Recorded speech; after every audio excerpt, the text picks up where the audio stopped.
భారత పాస్పోర్ట్ పొందడం అంటే ఒకప్పుడు నెలల తరబడి నిరీక్షణ, కార్యాలయాల చుట్టూ ప్రదక్షిణలు.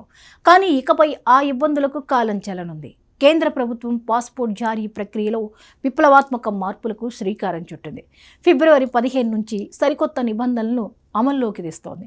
డాక్యుమెంట్ల తగ్గింపు నుంచి డిజిటల్ వెరిఫికేషన్ వరకు సామాన్యుడికి పాస్పోర్ట్ కష్టాలను తీర్చేలా ఈ సంస్కరణలు ఉండబోతున్నాయి. మరి ఆ మార్పులేంటి, అప్లికేషన్ ప్రాసెస్ ఎలా ఉండబోతోందో ఇప్పుడు చూద్దాం. విదేశాలకు వెళ్లాలనే కల ఉన్న ప్రతి భారతీయుడికి పాస్పోర్ట్ తొలిమెట్టు. అయితే ఇప్పటి వరకు ఉన్న సంక్లిష్ట నిబంధనలు, డాక్యుమెంట్ల సమర్పణ దరఖాస్తుదారులను బెంబేలెత్తించేవి. ఈ సమస్యకు పరిష్కారంగా కేంద్ర విదేశాంగ శాఖ నిబంధనలను భారీగా సరళీకరించింది.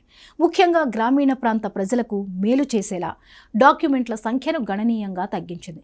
ఇకపై pan card, voter ID, bank passbook వంటి సుదీర్ఘ జాబితా అవసరం లేదు.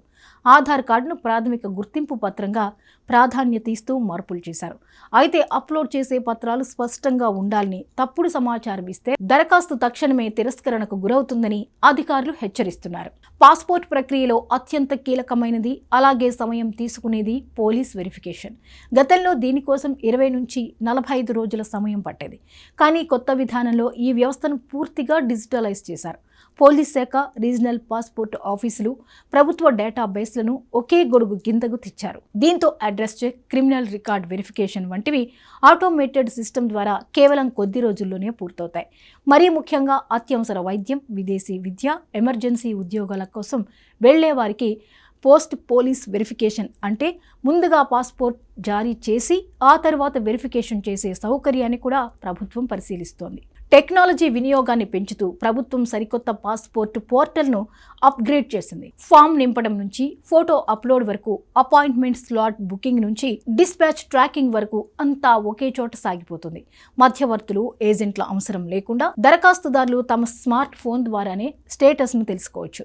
ప్రతి దశలోనూ రియల్ టైం మొబైల్ అలర్ట్స్ రావడం వల్ల పారదర్శకత పెరుగుతుంది. చిన్నారుల పాస్పోర్ట్ విషయంలోనూ నిబంధనలు సరళమయ్యాయి. గతంలో బర్త్ సర్టిఫికేట్, తల్లిదండ్రుల పత్రాల విషయంలో ఎన్నో అడ్డంకులు ఎదురయ్యాయి. ఇప్పుడు డిజిటల్ బర్త్ సర్టిఫికెట్లకు పూర్తి గుర్తింపునిస్తూ స్కూల్ ఐడీలను కూడా పరిగణలోకి తీసుకుంటున్నారు. అలాగే చిన్న పట్టణాల్లో పాస్పోర్ట్ సేవా కేంద్రాల సంఖ్యను పెంచడం ద్వారా ప్రయాణ ఖర్చులు, సమయం ఆదా కానున్నాయి. భారత పాస్పోర్ట్ బలం అంతర్జాతీయ స్థాయిలో పెరుగుతోంది. ప్రస్తుతం 190కి పైగా దేశాలకు వీసా ఫ్రీ లేదా ఆన్ అరైవల్ వీసా సౌకర్యంతో భారతీయులు ప్రయాణాలు చేయగలుగుతున్నారు. తాజా డిజిటల్ సంస్కరణలు, పటిష్టమైన భద్రతా ప్రమాణాలు భారత పాస్పోర్ట్ యొక్క గ్లోబల్ ర్యాంకింగ్ను మరింత మెరుగుపరుస్తాయని నిపుణులు విశ్లేషిస్తున్నారు. ప్రపంచ ప్రమాణాలకు అనుగుణంగా మన పాస్పోర్ట్ వ్యవస్థను మార్చడమే లక్ష్యంగా ఈ అడుగులు పడుతున్నాయి. ఫిబ్రవరి 15 నుంచి ఈ మార్పులు అందుబాటులోకి రానున్నాయి. దరఖాస్తుదారులు తమ పత్రాలను డిజిటల్ రూపంలో సిద్ధం చేసుకుంటే ప్రక్రియ మరింత సులభతరం కానుంది.